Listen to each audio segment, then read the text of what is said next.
panelists as it relates to becoming Black STEM. Before we introduce our panelists, we will watch a very quick video that really sums up the reason that we thought this discussion was so important.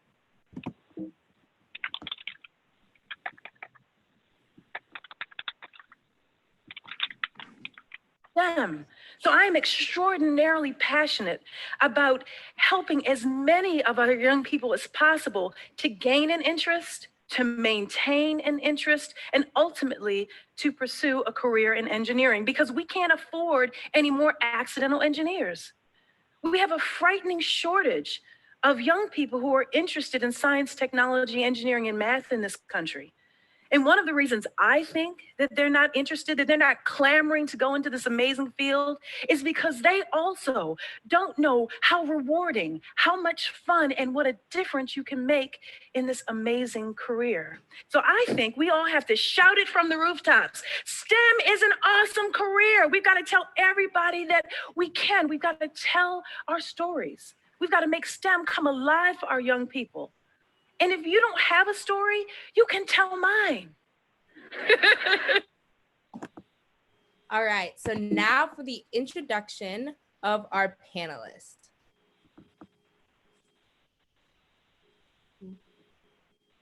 Our first panelist today is Miss Tracy Adams Avery. She is a cybersecurity professional with 10 plus years of government and commercial consulting experience in security program development, strategy and governance, compliance, cloud security and architecture, and security engineering services.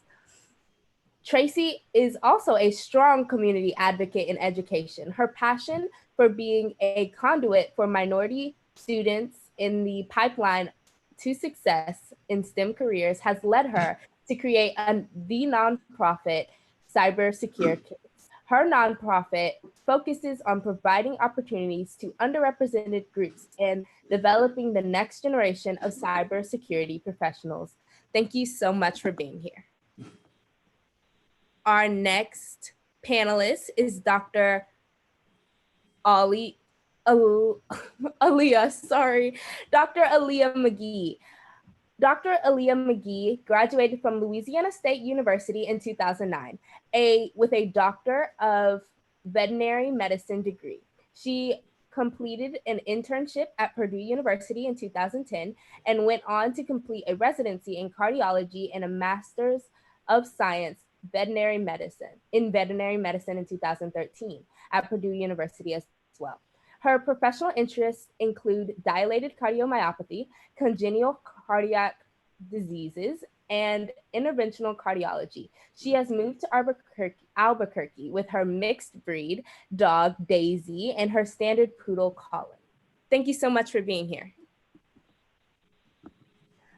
Our next panelist is former Regional Vice President Lethan Hampton. Lethan is a rising sophomore biology major, chemistry minor at Howard University. Lethan was an active member of Jack and Jill of America Incorporated in the Missouri City Sugarland chapter and graduated from St. John's High School in Houston, Texas. At Howard University, Lethan is a member of the CAR STEM Scholars Program, which is dedicated for students pursuing a PhD or combined MD PhD in the STEM field. Lethan will pursue a career in research around cancer biology. However, he also aspires to become a professional in global health to pursue his goal of providing adequate healthcare for third world countries and low-income communities across the world. Thank you so much for being here. Our next panelist is Alexis Davis. Alexis is the former teen president of the Far North Dallas chapter. She is a graduate of Allen High School and now attends LSU as a biology pre-med major on a full scholarship. She has participated in STEM prep trainee for 5 summers, working as a full-time research intern in labs across the country, as well as shadowing doctors.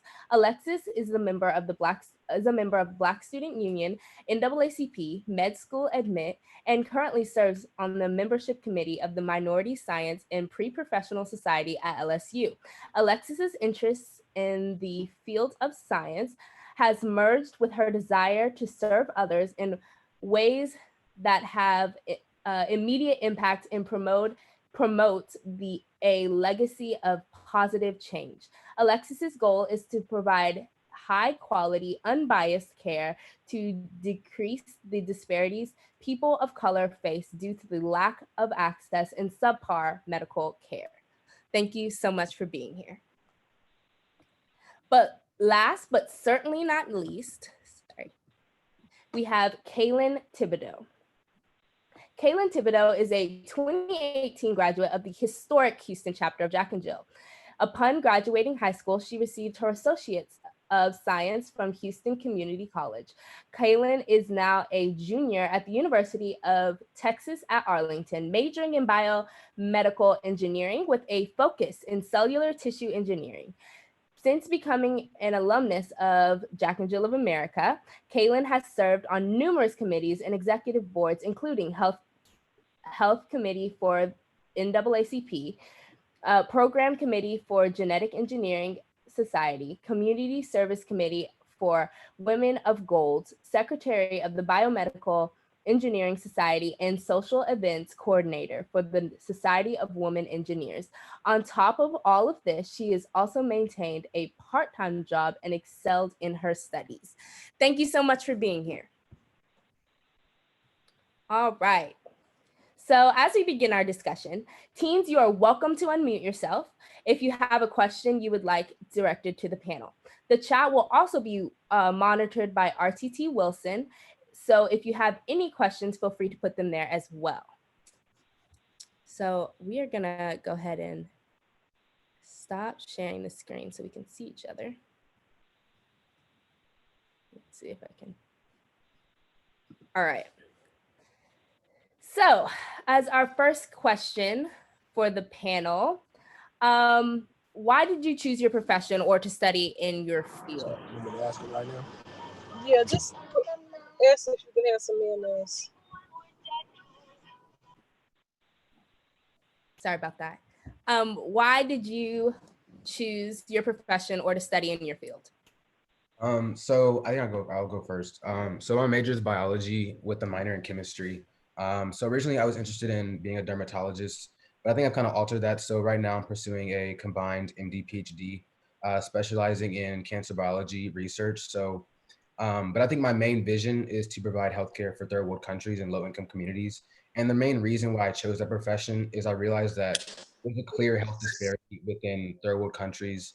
And countries that just have a high number of physicians. So when we look at countries like Kenya, there's only five physicians for such a large area of land. So what I want to do is really just travel abroad, providing healthcare for those third world countries. So it's really just a vision of giving back and being generous. That's kind of why I chose my profession.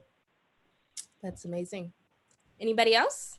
I can go next because like Lethan, my main reason for choosing my profession, which is to be a trauma surgeon, is to give back because I was a research intern in Philadelphia and I was working on a study that focused on heart diseases, and the leader and the lead research coordinator on the study was a trauma surgeon. And I realized a lot of the cases that were coming in, especially where we were African Americans that didn't really get quality health care, didn't really get quality advice. They just didn't seek anything. And it wasn't really going according to plan. So the main reason why I want to do what I want to do is to be able to provide quality health care that's unbiased, where people feel comfortable and they feel like they're going to be left in good hands, especially because the statistics of the mortality rate of African Americans compared to others is astronomically higher. So I feel like for me, my main reason was to try to decrease that some, and while also pursuing something I'm greatly interested in. Awesome. Awesome. I'll go next. Oh. So I have a little bit of a non-traditional career in terms of what is more typical, of our community. And, there are only, I think, 3% of African Americans that are in veterinary medicine. So it's something that is very, very underrepresented. And I would feel really good to say the reason why I'm going into and went into veterinary medicine is because I wanted to, represent us. But that's just something that came with, being an African American woman with an interest in veterinary medicine. And honestly, my bio is kind of old because I fly by the seat of my pants and I signed up yesterday. And my path was non-traditional as well. So I'm the old lady on the panel. And, I grew up in Jackson, Mississippi, and I went to public school. And I graduated from high school, and I went to Spelman College and graduated from there with a Bachelor of Arts. In 95, long time ago. So then my main focus, I did not have veterinary medicine or science on my radar at all. And for me, I had not a whole lot. And it's because I grew up in a family where I went from kindergarten to first grade, then I went from elementary school to junior high. I went from junior high to high. And then for me, it was like you go from high school to college. There was not any emphasis in my upbringing placed on, you got to think about what you're going to do with your college career. It was more of, this is the natural next step for you, just like going to high school is the natural next step for a person that's leaving middle school.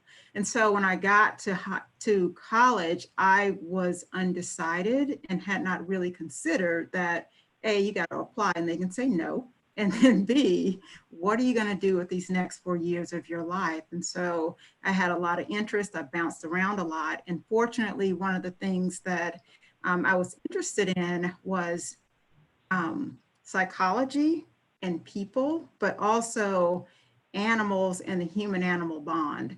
So I ended up working in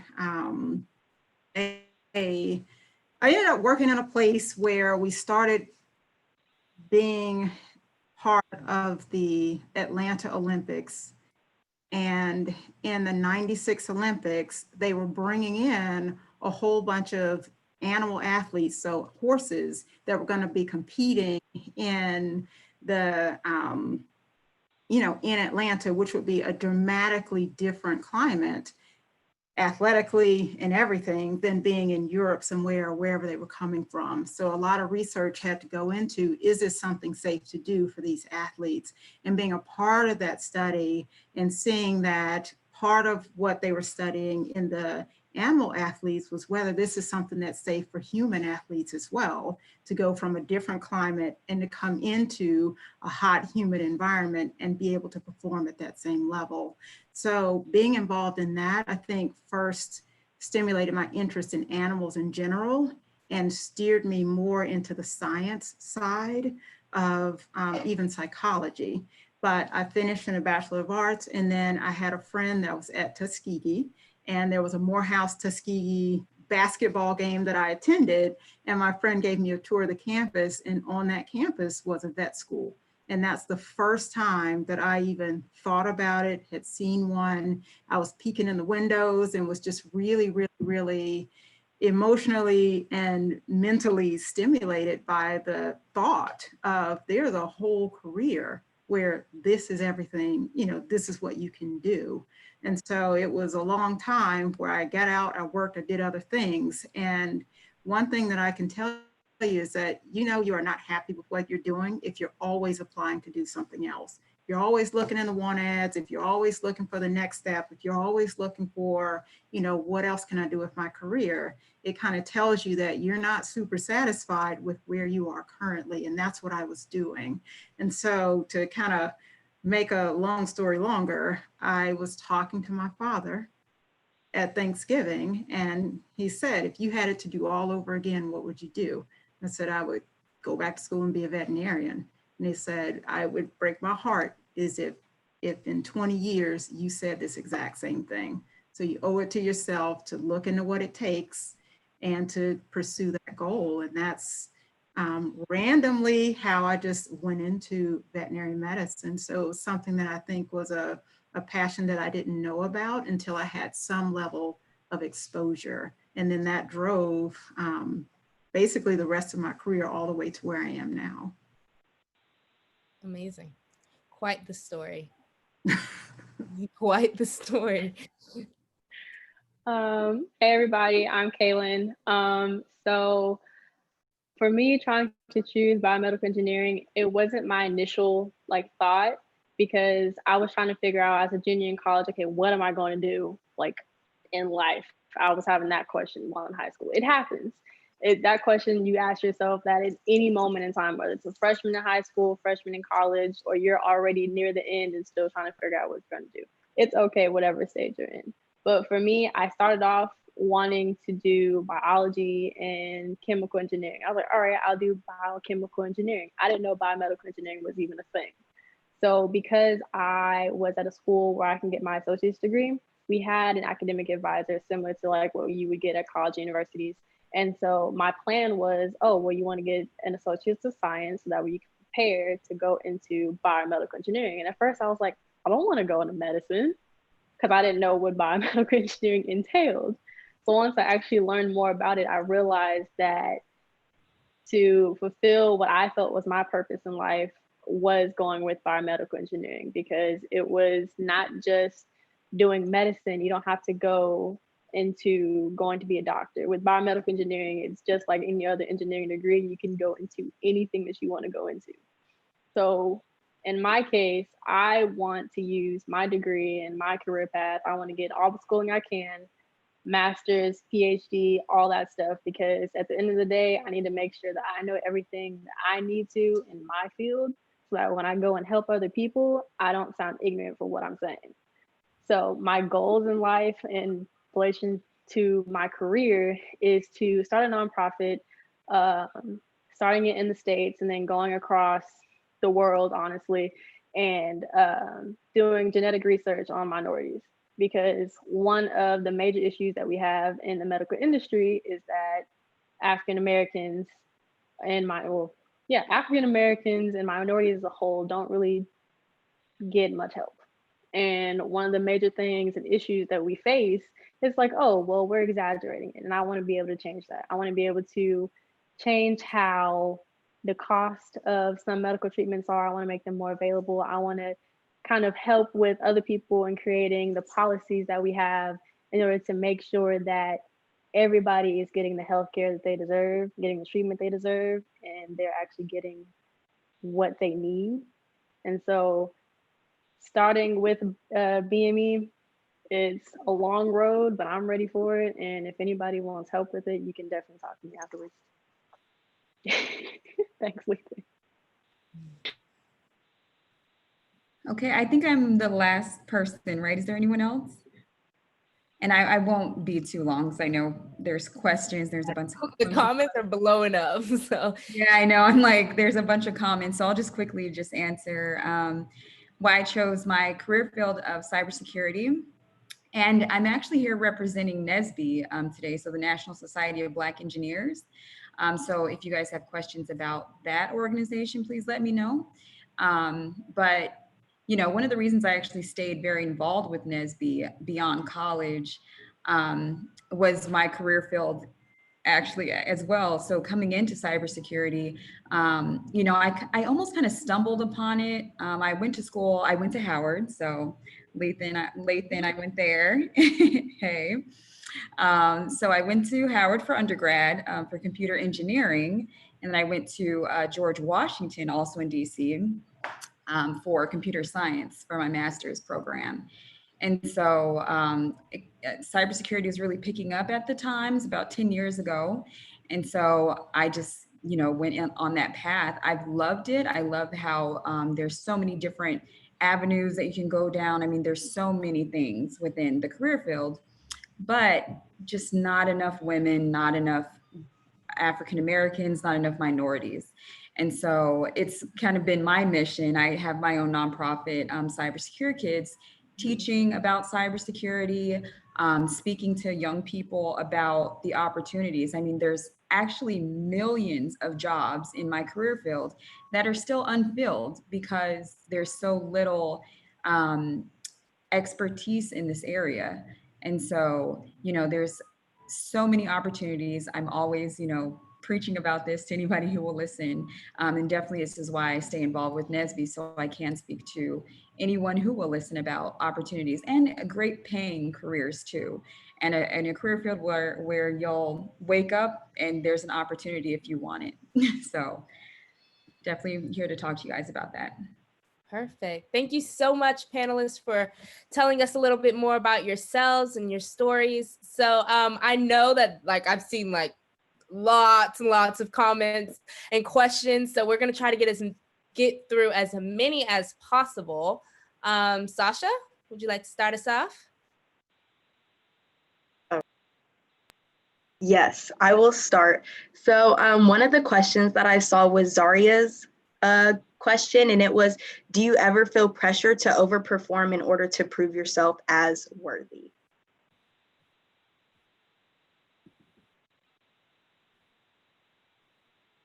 I can start off by answering that one.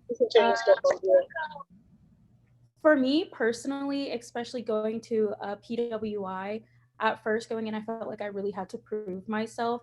But after a while, and you surround yourself with like-minded individuals, and you get involved on campus, you get involved in clubs that you're interested in, you get involved in clubs gearing toward your major or what you want to do later in your field, it makes you feel more comfortable, and you feel like you don't have as much pressure on yourself because you're surrounding yourself with people that have the same values as you, that have the same mindset as you, that are all kind of working towards a similar thing, or just are hard workers in a sense. So you have less pressure on yourself and you become more comfortable. But besides that, there's not any pressure besides what you put on yourself. Obviously, you have to do well, and obviously you have to excel. And so there's that looming cloud over your head sometimes that can feel like too much. But once you just kind of ground yourself and this is my goal, this is what I want to do, I'm going to make this happen regardless, and surround yourself by people who feel the same way, the pressure kind of starts to lift. Wonderful. Wonderful. Dayton? Yes, so I have a question in the comments, trying to scroll up to see who asked it, but it was, how hard was it for you when you first started your career, and what made you decide to keep going? I can answer the study side of it, and then maybe Aaliyah or Taylor can answer the career side of it. I know for me personally, starting off, I was told I needed to be in almost all the hard classes because, like I said, I graduated with an associate's degree. So I was told I had to be in Cal 1, chemistry, physics, all the entry-level BE classes, but that was because that was the degree plan that was given. And sometimes you have to make that authority yourself to say, okay, well, I know what I can do and what I cannot do, or what I will allow myself, like how stressed to be. So I had to go back and say, hey, I don't think I'll be able to do this whole thing because chemistry, all that is different from high school. It is so different. Everything you learn in 2 semesters, you learn in 1, and then you move on to the next level. So for me, at first, I had to get used to not being the only person that was the top of my class because we're all on the same level when you go to college. So I had to start working just a little bit harder so I could meet my own expectations. So that way, when I felt like I wasn't doing my best, it was because I didn't put myself where I needed to be. And it was hard. It's always hard in the beginning, but when you start like asking for help or reaching out to people that will help you or making friends with people in your major, you realize you're not the only one that's struggling. And well, I won't say struggling, but you won't realize that you're the only person that's kind of like feeling like it's the end of the world, because it's really not. It's just speak up if you feel like you need help. And once I started doing that, it started getting a lot better. It wasn't as hard. And then I realized that the people who you connect with in the classes, sometimes are the people that you need to be friends with for the rest of your life, not just in the sake of like a social aspect, but everybody has different goals in life. And that's one of the best ways to network people. Okay, well, this is what you want to do. All right, this is what I want to do. 10 years later down the line, if I call you and say, hey, let's get on this project together, let's go. But I've done that with like a lot of people, and it really helps because then it's like, okay, everybody wants to be successful. Everybody wants to work together so that everybody wins. And it's really, once you understand that aspect, it gets a lot easier. And then the next challenge that you have is making sure that you're paying attention to your own race. So in other words, staying in your own lane, academic wise and all stuff like that, because when you start comparing yourself to other people and how they're achieving, the way that they study and the way that they do things is not always going to be the same thing for you. That's also something I struggle with as well, because I would try to, one of my friends only studied the day of. I tried that. That was the worst decision in my life. Please, nobody do that unless you have a photographic memory. But it took me time to realize that stress affects me like very strongly. So breaking down everything that I need to learn or I need to reteach myself, because at the end of the day, it's all about application. If you can't speak it off your head and everything is off the tip of your tongue to where you almost have it, but you don't have it, you need to go back and do it. But yeah, once you realize that you're running your own race at your own pace, that's when things start getting easier too, because the less stress you have that you create for yourself that's not really there, the easier it is to move forward. Just piggybacking off of that, I just want to say that, like, for me, something I remind myself every day is there's no true success without going through failures. So when you look at all the big scientists, big doctors, big engineers, they've all experienced failures. So the failure is what motivates them. It's what keeps them going. So whether it's, going through a hard course, hard exam, or whatever the case may be, I always have motivation that, I want to make an impact on a community or on an area. So that community is waiting for me, and I need to get to that community as soon as possible. And I need to do that by excelling in my classes and by, focusing right on. So it's really just reminding myself every day of what impact I want to make. That's what keeps me going. Perfect. So one thing that I wanted to remind our panelists, you can go into the comments and see if there's any questions directed towards you that we may not get to and answer them there. Just quick reminder. So do we have another question, Sasha? Yes, I see a question that says, does going to a school with a medical school or a hospital attached as an undergrad help? I can answer that one. So I'm the chief of cardiology at LSU School of Veterinary Medicine. I also went here, I did my Doctor of Veterinary Medicine degree here, and then I'm on faculty, and I also teach veterinary cardiology here at the vet school. So LSU has obviously an undergraduate as well as, all of the other professional schools. And I think I do sit on the admissions committee, and I can tell you from looking at over the years, a lot of applications as well as a lot of the preparations that students go to get to the point where they now are applying to veterinary school. I think it is not a requirement. And, if you are not at a school that like if your goal is to get into whatever medical school or law school, whatever you want to do, you are not hurt by not going to a school that doesn't have that same professional program attached. So it is not a downside, but if you know what you want to do and there's a school that has what you want, then some of the prerequisite stuff and some of the majors and the mentors and the pre-whatever club. So at LSU and at a lot of universities that have a veterinary school attached, they have a pre-veterinary club. And they have, kind of a direct line into learning what the application process is, preparing for what are the prerequisites, what are the application process, what are they looking for, and how do I make myself a stronger applicant for then going into that professional program.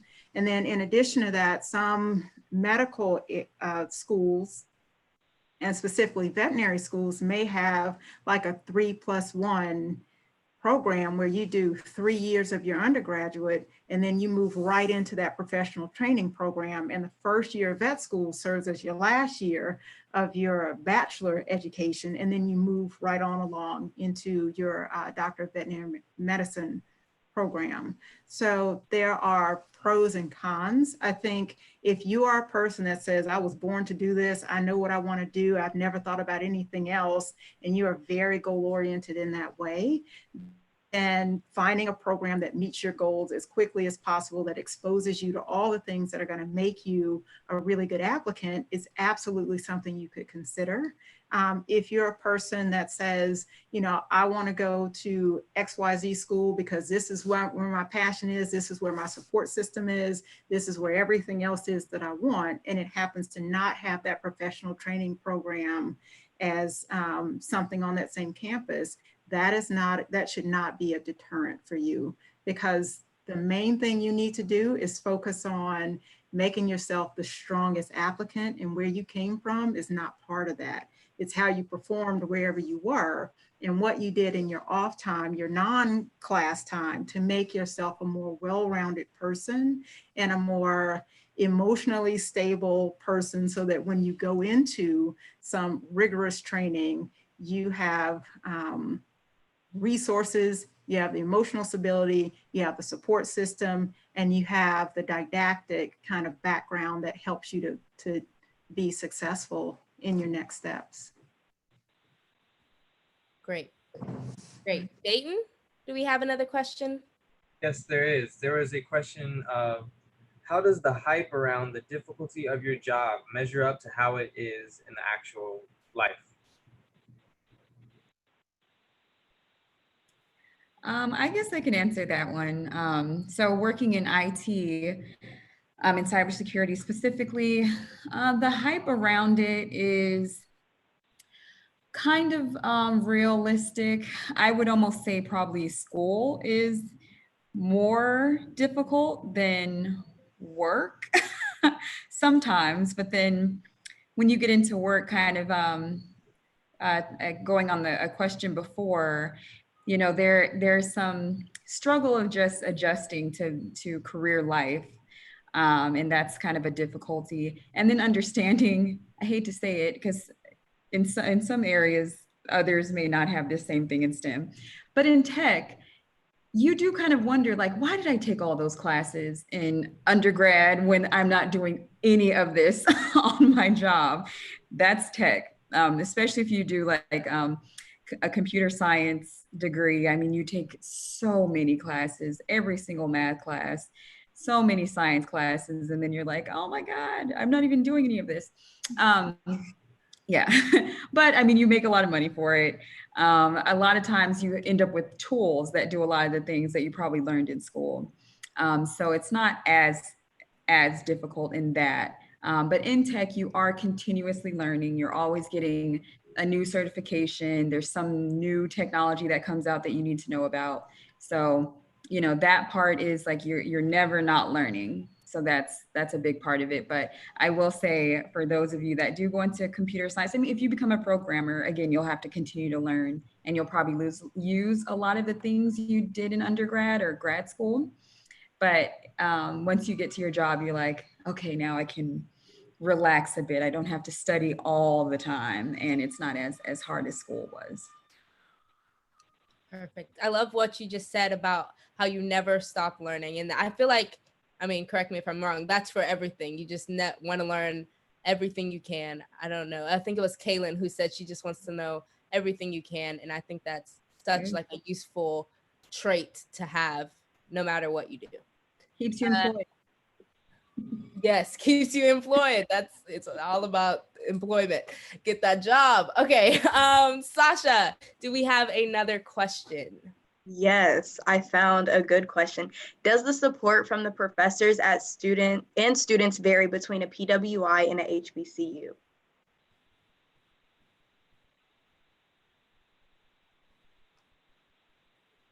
I'll say from a PWI perspective, it kind of varies because sometimes you have to make them listen to you in order to be heard.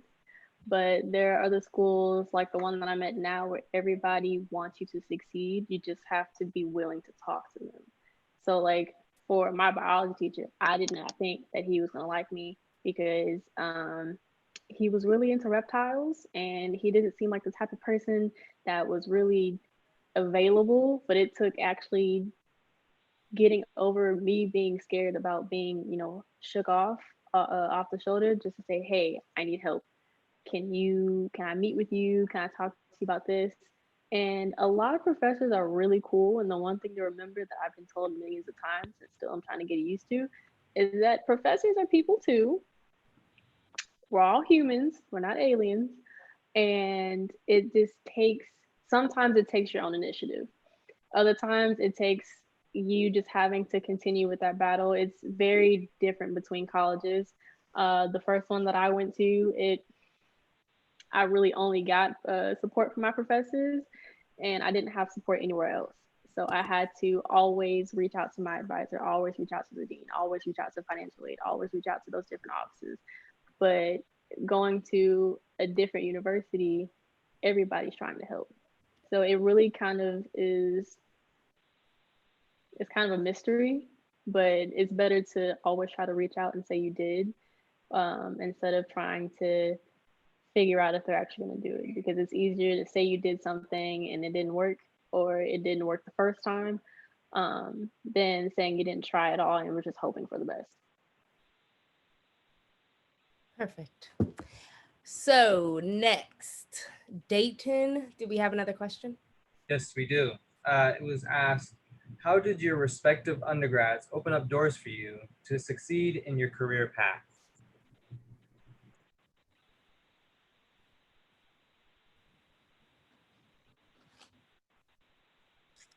Okay, I guess I can answer that too. I'll start.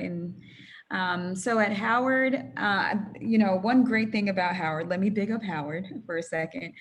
There's so many good opportunities.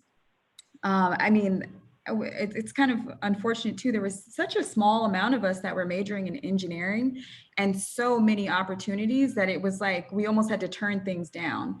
We were turning down internships. I mean, there were so many opportunities throughout the world that we were invited to.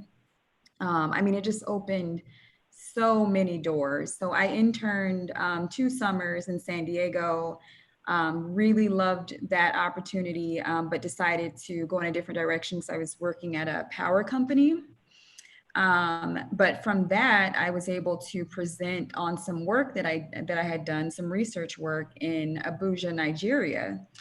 And so that was my first time actually going out of the country. And from there, you know, I have friends, professors, others that I met, you know, this was over 10 years ago, that I'm still in contact with. And, you know, we've collaborated on things together just because of like those opportunities from my school. So, I mean, and this is a lot of schools, but Howard definitely has like a great amount of opportunities that are open to the students. Take advantage. Great, great. I think we just got a question from, I'm losing track. We got a question from Dayton. Sasha, do we have? Wait, do you mind if I answer? Oh, of course, of course. Okay. I mean, so of course not. Go for it. Okay. One thing I would have to say, oh Lord, I've lost my train of thought. Oh, that's me. I'm sorry. Can you say the question again just to make sure I answer it right before I say anything? It was about your prospective colleges and what opportunities they set up for you. Okay. So I attended this thing with the Baylor College of Medicine, which is a graduate, or which would be a graduate program. And upon attending, I got an email that CC'd one of the people that would work at UTA. And I never knew this because I was just like, all right, let me try and figure out who has research, who has interest or experience in what I want to do. And I never knew because I never went outside the box. I would ask people, hey, do you know somebody that's doing sickle cell research or genetic research on minorities? But sometimes you don't even know what opportunities lie for you until you start doing something else and seeing how everything intertwines. So one of the many things I would say to take advantage of in schools is looking for those different programs, like starting out from the jump. Like I answered a question about, you know, how somebody could like pick their school for BME. Look for the programs that they have available, because you want to get an idea of what you want to get involved in before you get there and while you're there. Because as soon as classes start, you're going to get into the stressing of exams, to wanting to go out and have fun on the weekends and party, to stressing about finals. And you want to try and get as much information as you can in all the free time that you have, because 4 years is going to go by like that. Like I'm a junior now, and yesterday I thought, well, not yesterday, but it was like yesterday I was a freshman. So kind of making yourself aware of those opportunities, asking people questions. So I didn't even know what type of research was even here or where to go, because sometimes you go into a school's page, you don't know where to look. Type in research in the search engine, it comes up with something on Google. You never know where to look. So the best thing for if you're trying to search for opportunities within your school that might help you to get into your career is searching on Google, whatever your name is. So for me, UTA genetic research. It'll pop up with something that is with your school, or something that somebody who went to UTA might have been, or went to your school might be involved in, or might still be in the works of it, in the process of happening. And that it's a really big help when you start researching on your own what opportunities are available, because you never really know what's going to happen. My biggest thing is use LinkedIn, because those opportunities, just with being at the LinkedIn, just having, to be honest, like that's where I found some of your bios. So it is, because when you start connecting with people just by their school, or just by their major, or if you intern somewhere, just by because they worked at where you went or worked where you interned. Like for me, I interned at Baker Hughes GE. I started just sending connections and invitations to everybody, because you don't know how big of an impact a person's going to make in your life until you make that connection. So give yourself the open door to all the open opportunities that you want by just trying to take that extra step of adding somebody on LinkedIn, even though you don't think they'll accept, or sending out an email to somebody you feel like might not respond, because it's rather to try and not get an answer, and not try and realize that you should have did it in the first place. Because it's better to start and get your own thing going before somebody else comes and takes it for you. And then you're like, dang, well, maybe I should have reached out. And then the train is already gone. I think another part of that is really like when you're looking at the colleges you want to go to, whether it's undergrad or postgrad, really recognizing how passionate the department is about their program.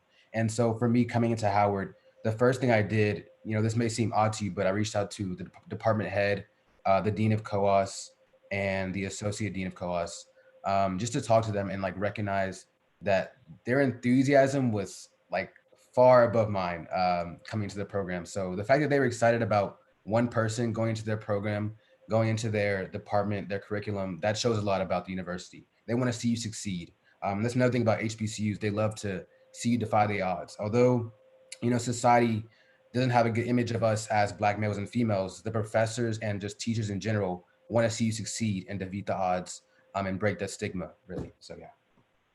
Perfect. Nothing is better than somebody that's higher up that's trying to push you through, because you don't realize how much of like a morale lifter, just a confidence builder, when you see the dean saying, hey, I see you, you're doing well, keep going, I'll help you. Because you don't know who's watching you, when, where, or why, whether it's academics, whether it's being involved in organizations, but you always want to make sure that you're putting your best foot forward, even if you're tired. Like you can still put your best foot forward and still be tired. Like it's okay. Maybe at that day, you're not giving 100%, you're giving 50%. But as long as you are giving the good 50% of this is what needs to be done. Good.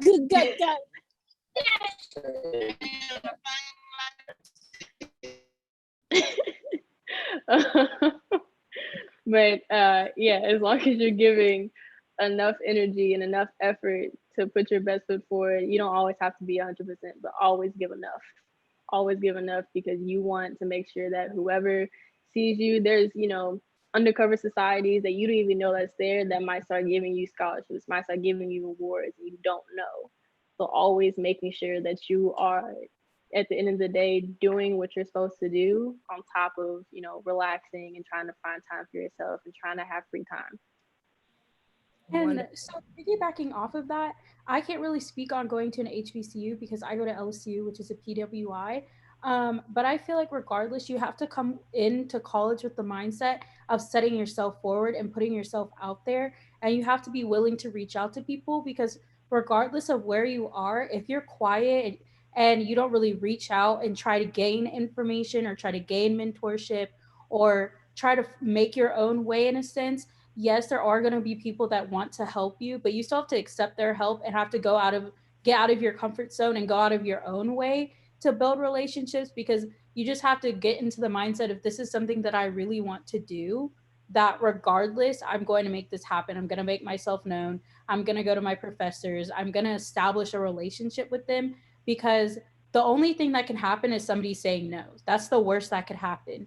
But if someone says no, that just means you move on to the next. And if someone says no, that's just not the person for you. And I think of it as I'm going to expand my horizons as much as possible. And regardless of where I go to school or where I'm at, I'm going to seek mentorship. I'm going to ask questions. I'm going to find someone that will help me, that will cultivate me, that will give me guidance. And so I don't really know how it is at an HBCU. At LSU, it's great. The professors are amazing, and I could speak highly on LSU forever. But I really think it just stems from how you feel about yourself and just putting yourself out there. You really have to get comfortable and know that if this is something I want to do, I might have to get out of my comfort zone sometimes. And I really have to put myself out there. So wonderful. Thank you so much. So unfortunately, we have about 7 minutes remaining in our session. So panelists, if there was one thing that you would like all of the teens listening to know about STEM or education or just life in general, what would it be? I can start that off. There's a common misconception that if you're a science major or if you're a pre-med major or if you're a STEM major, that you can't have a life. I can tell you that that is wrong. Now, you do have to work harder than, say, like a communications major or like a dance major or something like that to balance a social life and your academics, but you can still have a life and pursue a career that you want to have. You just have to become disciplined. You have to I make schedules for myself. I make a to-do list for myself, or else you can kind of get off track. But it's still possible to have a life and still pursue a degree and still go into a competitive field and still have a hard major. And I would just recommend really making close groups with the people in your classes, the people that you find that are in your major, and trying to get involved in clubs related to your major or what you want to be, because that already creates a social aspect of your academics. And it creates an environment where you have others that are kind of exploring the same thing, going through the same problems as you. When you're complaining about your chem class, your chem lab, to your friend who's a dance major, they just don't get it. And so you're complaining about how you're in lab for hours, or you just can't figure something out, or this class is so hard. It's helpful to have someone else who's like, yeah, girl, I've been through that. Yeah, this class is hard. I recommend you do this, this, and this. Great. Who's next? I'll go. I just want to say that, I think it's important right now, no matter what classification you are, ranging from freshman to senior, I think right now an important thing to do is write down what legacy you want to leave behind. What's your vision while you're pursuing a career in STEM? So for me, originally, as a junior, I was silly thinking that I want to pursue STEM just because they paid a lot of money. You should never pursue a career just because they pay money. Pursue something that makes you happy. Pursue something that allows you to make an impact on a community. Because at the end of the day, you can have all the money in the world. Like, who cares? as long as you're happy. So success is found through happiness, not wealth. That's the major thing. But make sure you guys leave a legacy, a generous legacy that you want to leave behind, for kids, for Black youth to follow as well, and your kids as well. So yeah. Wonderful, wonderful. Who's next? I'll go. One thing I would say is volunteer and internships. One thing well, right now I'm in this thing called Inroads that I will be happy to tell you guys more about if you contact me. I put it in the chat, where they talk about when you are looking for a job in your profession, they look at how involved you are in your community and what demonstrated interest do you have on your resume. One thing for me that I have a slight issue with my resume is that I have a lot of engineering and policy stuff, but it's not necessarily in my field. So I worked at Baker Hughes, GE last summer as an internship for supply chain. That's the oil and gas industry. But supply chain is everywhere in all industries. But my community service made up for that because it showed my community involvement. My me being involved on campus on the different organizations helped me because it showed, okay, well, I didn't have the chance to find that job opportunity for an internship for the summer, but I am using my time on campus to do that. Using every moment you can, even in your free time, to do what, I don't say do what you have to do, but do what makes you happy. For my thing, for me, I chose a major, a career field, a future profession, and something that I wouldn't mind waking up at 5 o'clock in the morning to get there at 7.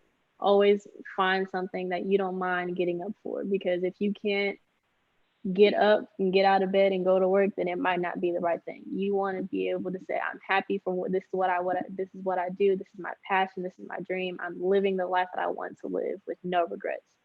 So making sure you take advantage of those opportunities. You don't have to do it all the time, but at least make sure that you're giving it enough time, because once you get to college, you have all the free time in the world. It's your time. Once you get out of class, it's free time. What are you going to do? You're going to study? You're going to go hang out with friends? You're going to sleep? That's fine. But make sure that even though you dedicate those hours to yourself, make sure you dedicate your hours to your schoolwork. Make sure you dedicate your hours to finding your next steps, because the more prepared you are, the more successful you are. But try not to get too stressed either, because your mental health is important. Eating is important. Sleep is important. Thank you. Yeah, for me, I think it's what everyone I think is pretty much saying. I believe very, very strongly in a work-life balance.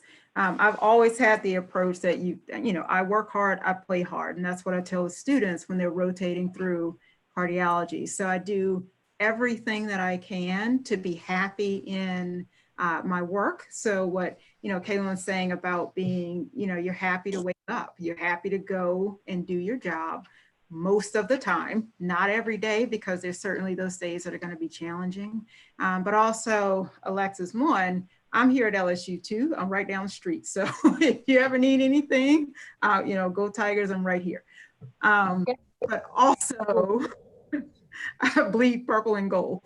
But also, just really having a work-life balance is really, really important. And for you, that means, if you're going to be a physician, if you're going to be a veterinarian, if you're going to be something that you have to kind of be on 24 hours a day, then you have to be happy with that choice. And you also have to be able to set boundaries for, this is what I do in my private time. This is what I do for my family life. This is what I do if I want to stare at the wall and drink a glass of wine and watch some trash TV and go to sleep because I turn my brain off.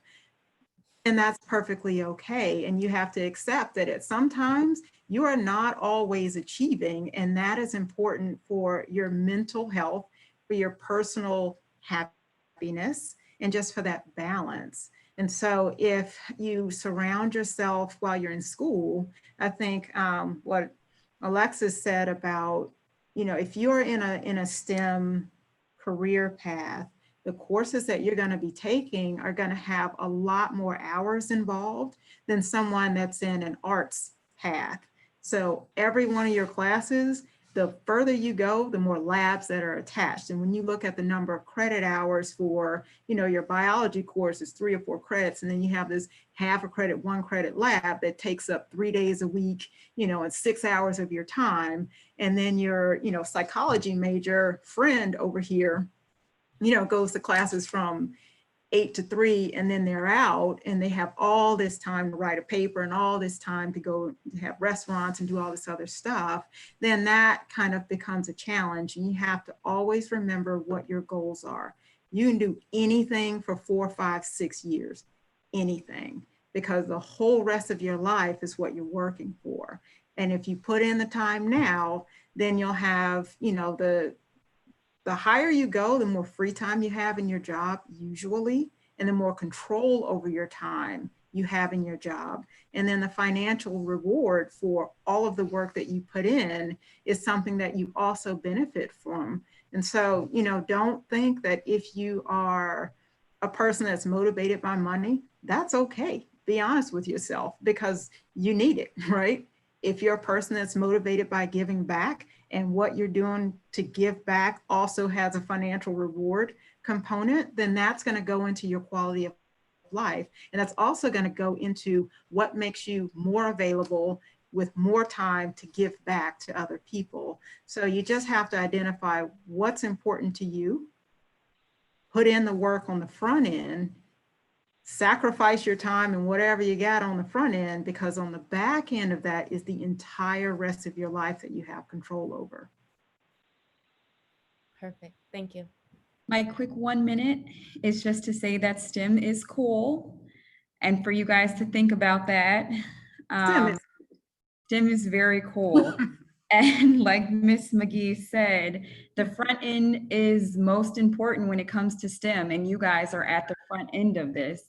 And again, I'm here to stress this to you guys. A lot of us don't get a chance to stress to the younger people that you guys are the front end. Do the work now, do it when you get to college, because when you get to my age and older, when it's, we're older, a lot of people are like, oh, I wish I would have done that, or I wish I would have gone into that, but now it's a little too late. And yeah, I mean, you don't necessarily always want to be motivated by money, but when you have a good job, and you can love these jobs too. I mean, find what you are interested in. That's why you should, on the front end, think that this is cool. Let me see what I like. And then pursue those careers, because yeah, it does take work at your age and when you're in college to really have a more comfortable life later on, because this is where the jobs are. This is where the money is, outside of, that other panel you just went to. That's a very small percentage of pro athletes. The next group that are doing really well in this country, in this world, are a lot of STEM professionals. So if the money's motivating you, if you find something you're really passionate about in STEM now, put in that work, because it is definitely worth it, and you'll thank yourself later. Trust me. Perfect. Thank you so much to our wonderful panelists and your time and the inspiring conversation that took place today. And thank you, teens, for coming and engaging our panelists. I hope you had a great time and learned something today. Don't forget that there is another session beginning at 7:20 about the HBCU PWI experience. The link is in the comments. Thank you again, panelists. And the panelists, most of them put their information in the comments. So I encourage you to go scroll up, and that's another resource for you. So have a great rest of your day. And don't forget about the HBCU PWI experience that is coming up next. Thank you. Bye. Bye, everyone. Bye. Thank you so much. Thank you. Bye, you guys. Thank you. Bye. Peace out, y'all. Bye, Eileen. Lethan, you are hilarious. Peace out, Lethan.